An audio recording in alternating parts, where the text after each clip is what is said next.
Chapter 48 of Pride and Prejudice.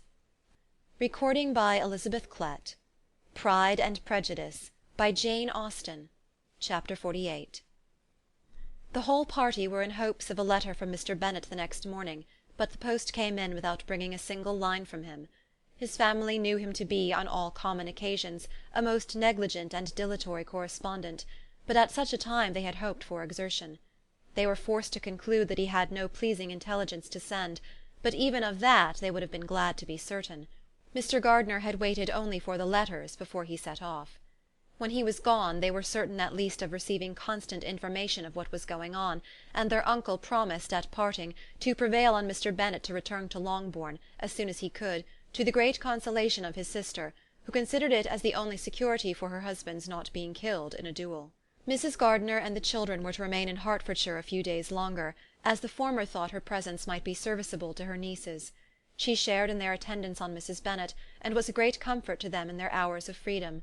Their other aunt also visited them frequently, and as always, as she said, with the design of cheering and heartening them up, though, as she never came without reporting some fresh instance of Wickham's extravagance or irregularity, she seldom went away without leaving them more dispirited than she found them.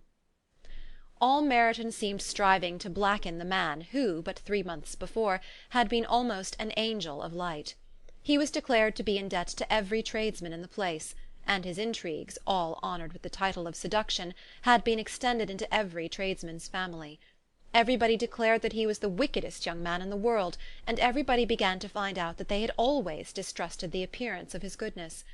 Elizabeth, though she did not credit above half of what was said, believed enough to make her former assurance of her sister's ruin more certain, and even Jane, who believed still less of it, became almost hopeless, more especially as the time was now come when, if they had gone to Scotland, which she had never before entirely despaired of, they must in all probability have gained some news of them. Mr. Gardiner left Longbourn on Sunday. On Tuesday his wife received a letter from him. It told them that, on his arrival, he had immediately found out his brother, and persuaded him to come to Gracechurch Street; that Mr. Bennet had been to Epsom and Clapham before his arrival, but without gaining any satisfactory information; and that he was now determined to inquire at all the principal hotels in town, as Mr. Bennet thought it possible that they might have gone to one of them, on their first coming to London, before they procured lodgings. Mr. Gardiner himself did not expect any success from this measure, but as his brother was eager in it, he meant to assist him in pursuing it. He added that Mr. Bennet seemed wholly disinclined at present to leave London, and promised to write again very soon. There was also a postscript to this effect. "I have written to Colonel Forster to desire him to find out, if possible, from some of the young man's intimates in the regiment, whether Wickham has any relations or connections who would be likely to know in what part of town he has now concealed himself. If there were any one that one could apply to with a probability of gaining such a clue as that, it might be of essential consequence. At present we have nothing to guide us. Colonel Forster will, I dare say, do everything in his power to satisfy us on this head. But on second thoughts, perhaps, Lizzie could tell us what relations he has now living better than any other person." Elizabeth was at no loss to understand from whence this deference to her authority proceeded, but it was not in her power to give any information of so satisfactory a nature as the compliment deserved. She had never heard of his having had any relations, except a father and a mother, both of whom had been dead many years. It was possible, however, that some of his companions in the shire might be able to give more information, and though she was not very sanguine in expecting it, the application was a something to look forward to. Every day at Longbourn was now a day of anxiety, but the most anxious part of each was when the post was expected. The arrival of letters was the grand object of every morning's impatience. Through letters, whatever of good or bad was to be told would be communicated, and every succeeding day was expected to bring some news of importance. But before they heard again from Mr. Gardiner, a letter arrived for their father, from a different quarter, from Mr. Collins, which, as Jane had received directions to open all that came for him in his absence, she accordingly read, and Elizabeth, who knew what curiosities his letters always were, looked over her, and read it likewise. It was as follows. "My dear Sir, I feel myself called upon, by our relationship and my situation in life, to condole with you on the grievous affliction you are now suffering under, of which we were yesterday informed by a letter from Hertfordshire. Be assured, my dear sir, that Mrs. Collins and myself sincerely sympathise with you and all your respectable family in your present distress, which must be of the bitterest kind, because proceeding from a cause which no time can remove. No arguments shall be wanting on my part that can alleviate so severe a misfortune, or that may comfort you under a circumstance that must be of all others the most afflicting to a parent's mind. The death of your daughter would have been a blessing in comparison of this, and it is the more to be lamented, because there is reason to suppose, as my dear Charlotte informs me, that this licentiousness of behaviour in your daughter has proceeded from a faulty degree of indulgence, though, at the same time, for the consolation of yourself and Mrs. Bennet, I am inclined to think that her own disposition must be naturally bad, or she could not be guilty of such an enormity at so early an age. Howsoever that may be, you are grievously to be pitied, in which opinion I am not only joined by Mrs. Collins, but likewise by Lady Catherine and her daughter, to whom I have related the affair. They agree with me in apprehending that this false step in one daughter will be injurious to the fortunes of all the others, for who, as Lady Catherine herself condescendingly says, will connect themselves with such a family? And this consideration leads me moreover to reflect, with augmented satisfaction, on a certain event of last November, for had it been otherwise, I must have been involved in all your sorrow and disgrace. Let me then advise you, dear sir, to console yourself as much as possible, to throw off your unworthy child from your affection for ever, and leave her to reap the fruits of her own heinous offence. I am, dear sir, etc., etc.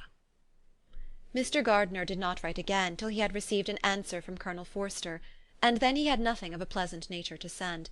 It was not known that Wickham had a single relationship with whom he kept up any connection, and it was certain that he had no one near living.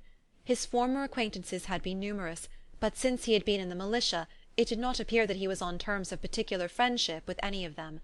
There was no one, therefore, who could be pointed out as likely to give any news of him, and in the wretched state of his own finances there was a very powerful motive for secrecy, in addition to his fear of discovery by Lydia's relations, for it had just transpired that he had left gaming debts behind him to a very considerable amount. Colonel Forster believed that more than £1,000 would be necessary to clear his expenses at Brighton. He owed a great deal in town, but his debts of honour were still more formidable. Mr. Gardiner did not attempt to conceal these particulars from the Longbourn family. Jane heard them with horror. "A gamester!" she cried. "This is wholly unexpected. I had not an idea of it."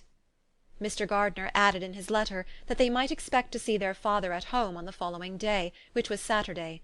Rendered spiritless by the ill success of all their endeavours, he had yielded to his brother-in-law's entreaty that he would return to his family, and leave it to him to do whatever occasion might suggest to be advisable for continuing their pursuit. When Mrs. Bennet was told of this, she did not express so much satisfaction as her children expected, considering what her anxiety for his life had been before. "What! Is he coming home, and without poor Lydia?" she cried. "Sure he will not leave London before he has found them. Who is to fight Wickham and make him marry her, if he comes away?"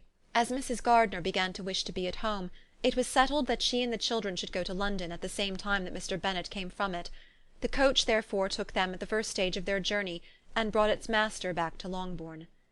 Mrs. Gardiner went away in all the perplexity about Elizabeth and her Derbyshire friend that had attended her from that part of the world.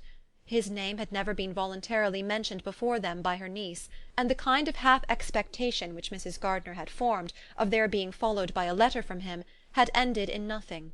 Elizabeth had received none since her return that could come from Pemberley. The present unhappy state of the family rendered any other excuse for the lowness of her spirits unnecessary. Nothing therefore could be fairly conjectured from that, though Elizabeth, who was by this time tolerably well acquainted with her own feelings, was perfectly aware that, had she known nothing of Darcy, she could have borne the dread of Lydia's infamy somewhat better. It would have spared her, she thought, one sleepless night out of 2. When Mr. Bennet arrived, he had all the appearance of his usual philosophic composure. He said as little as he had ever been in the habit of saying, made no mention of the business that had taken him away, and it was some time before his daughters had courage to speak of it. It was not till the afternoon, when he enjoined them at tea, that Elizabeth ventured to introduce the subject, and then, on her briefly expressing her sorrow from what he must have endured, he replied, "Say nothing of that. Who should suffer but myself? It has been my own doing, and I ought to feel it." You must not be too severe upon yourself, replied Elizabeth. You may well warn me against such an evil. Human nature is so prone to fall into it. No, Lizzie, let me once in my life feel how much I have been to blame. I am not afraid of being overpowered by the impression. It will pass away soon enough. Do you suppose them to be in London? Yes. Where else can they be so well concealed? And Lydia used to want to go to London, added Kitty. She is happy, then, said her father dryly, and her residence there will probably be of some duration. Then, after a short silence, he continued, Lizzie, I bear you no ill will for being justified in your advice to me last May, which, considering the event, shows some greatness of mind. They were interrupted by Miss Bennet, who came to fetch her mother's tea. This is a parade, he cried, which does one good. It gives such an elegance to misfortune. Another day I will do the same. I will sit in my library in my nightcap and powdering-gown, and give as much trouble as I can. Or perhaps I may defer it till Kitty runs away. I am not going to run away, papa, said Kitty fretfully. If I should ever go to Brighton, I would behave better than Lydia. You go to Brighton? I would not trust you so near it as Eastbourne for £50. No, Kitty, I have at last learnt to be cautious, and you will feel the effects of it. No officer is ever to enter my house again, nor even to pass through the village. Balls will be absolutely prohibited, unless you stand up with one of your sisters, and you are never to stir out of doors till you can prove that you have spent 10 minutes of every day in a rational manner. Kitty, who took all these threats in a serious light, began to cry. Well, well, said he, do not make yourself unhappy. If you are a good girl for the next 10 years, I will take you to a review at the end of them. Chapter 48